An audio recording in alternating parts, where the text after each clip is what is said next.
I put a post on Instagram the other day where I saw it. The guy was saying that like the life of a winner is a lot different than what people perceive because you always feel like you're actually losing.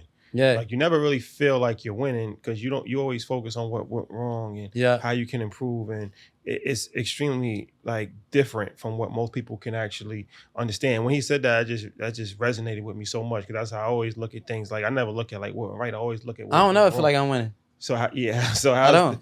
I don't. how's that work out for you? It works in my favor because I think I'm hard on myself. Nobody in this world is more harder on me than me. Like literally nobody can give me no advice I haven't gave myself. Like that's the good thing about being a really good person and being a really good entrepreneur is that you could take your falls and your fails and you could say it's my fault.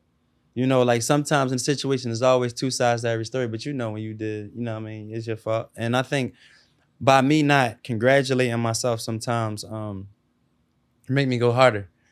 And excuse me, I think sometimes me not congratulating myself sometimes, you know, can put you in a little bit stressful situations because sometimes you need to give yourself the flowers. You need to water yourself because you are getting up every morning, chasing your dream, doing the things that you want to do. You know, a lot of people wake up in the morning and be miserable because they're not doing the things they want to do in life. Like I really wake up every single morning in my country club home and I'm looking at my fifth hole of my golf course, remembering that I came up in the ghetto in a $32,000 home.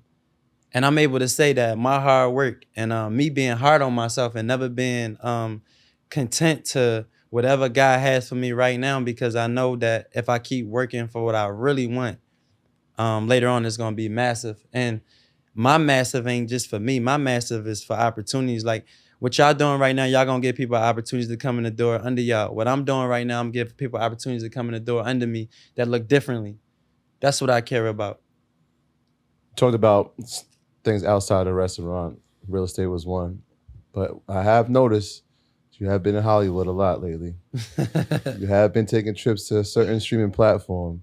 So talk about some of the stuff that's going on in that world of content creation. I don't know, man. I'm gonna just throw this out there. Man, Pinky could have a show on the way soon. We might be working on something.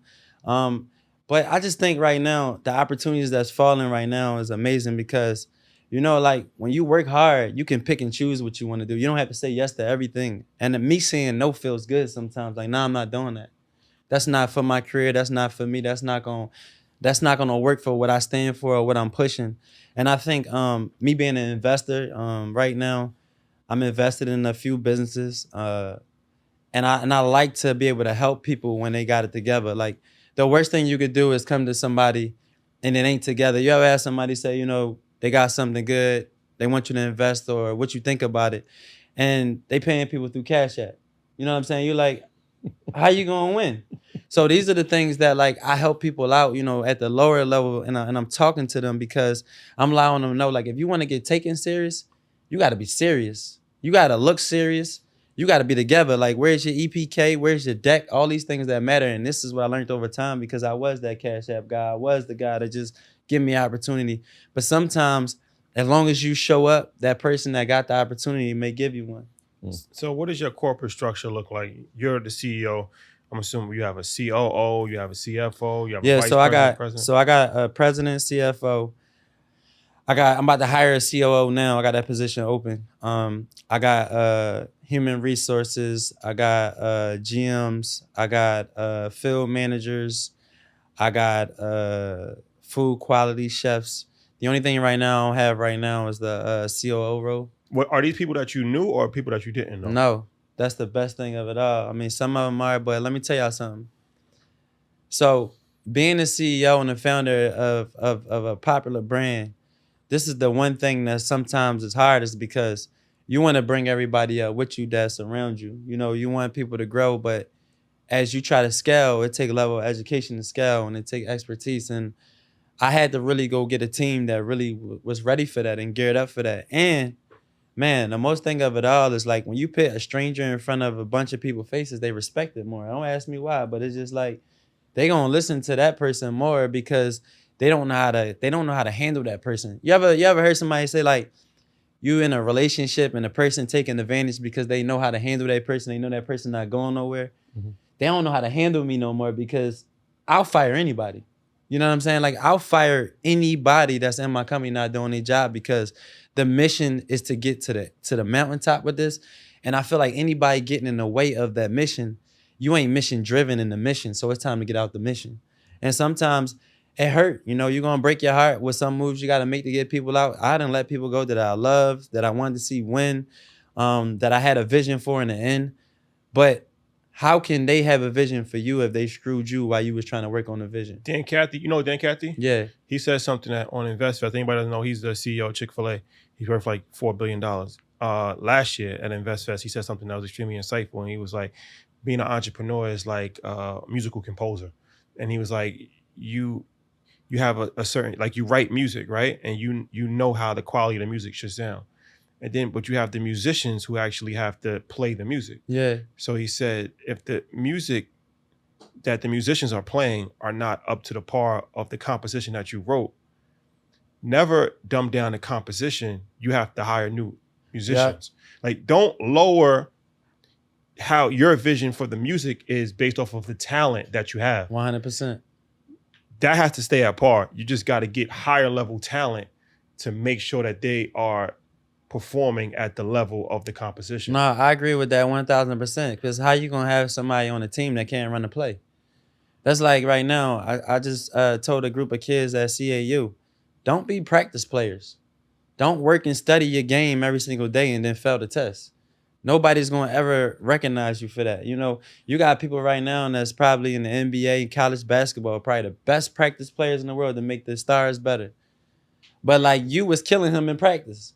But until the ref blew the game whistle, you choked. And some of us, you know, we are practice players and we got to do a better job at that. And a lot of us, too, always give people advice and not taking advice themselves. Like, how can you tell me how to be a better financial literate or a better financial literacy if you don't have nothing going on? If you don't know the true meaning of it, because that word is popular right now. Every person in America is just using, I want to break the curse. I want to do all these things. Y'all know what I'm talking about? Trigger words. Yeah, like the curse is broken. Like all these things, right? So like, what's really breaking the curse though? Like, what are you doing? Like, are you breaking the curse for your kids? But how you going to do it? Because you can give your kids a bunch of money and they can piss the money away. Like, what did you do to give them the education not to mess the curse up? So like, for me, like, I think it's important that you give your kids like debit cards and don't put a lot of money on them and let them get declined in the stores. Let them feel what rejection feels like.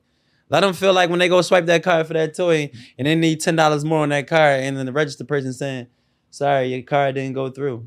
Like, you need to experience that at an early age, because wait until you become an adult to get declined don't feel good. Imagine if you got declined when you was 14 years old and you could have just, yeah, imagine. Got declined plenty of times. Yeah, imagine messing up a credit card, you know what I'm saying, early in the game. And now well, you know how these you things. feel about that though? Because it's like, so, I was watching Cameron and Mace's show. Shout out to them. And Mace was telling a story. He was like, he was talking to his son playing basketball, and he was telling his son like, yo, you got to be hungry. Like, you got to be hungry out there. And he was like, but I'm not hungry. And he was like, it registered to him that how he grew up, his son can never have an appreciation for that. Like, so it's like, all right, you have children, you're an entrepreneur, you're highly successful.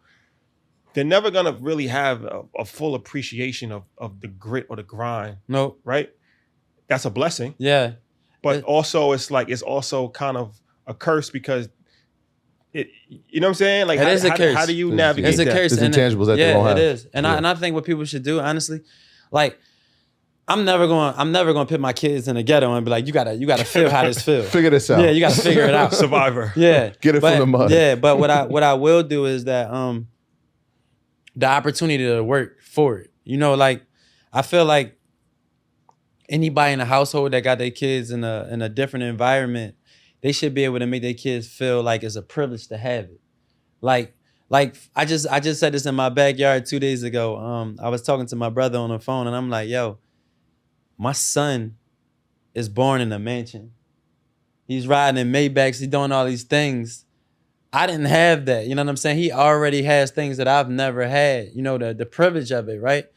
But the thing that I'm going to gear my son up, what I never had, is opportunity, resource. So those two things right there, we would have so many more intelligent, successful African American people in general in the world right now, if you had those two things right there, opportunity and resource, right? Some people know how to go create opportunity, and some people need the opportunity to create them. That's why it's only about 2 to 3% of us in the world that's special like that know how to create opportunity. Like if you go out there and create the opportunity and get out of those four walls of the neighborhoods you from, and you be special that way, or you sit in it and become the statistic of the environment. For me, I'm gonna make sure that my kid know, for one, it is another side of the world out there that you don't want nothing to do with, because you can't handle it, because you ain't never been in it. But always know, to your highest high, you go back in those communities and you be resources and opportunities to them. And that's what I want my kids to do. I want them to be community leaders, and I want them to be opportunity and resources to other communities around the world. And I want them to provide, just provide something powerful that's going to, like right now, I think I said it to you, Rashad, when we was at InvestFest, when I told you about the entrepreneur, earn your leisure. I think y'all should do that. I mean, the juveniles, because it's a lot of kids out here that's intelligent, right? They just don't have the platform and the resource.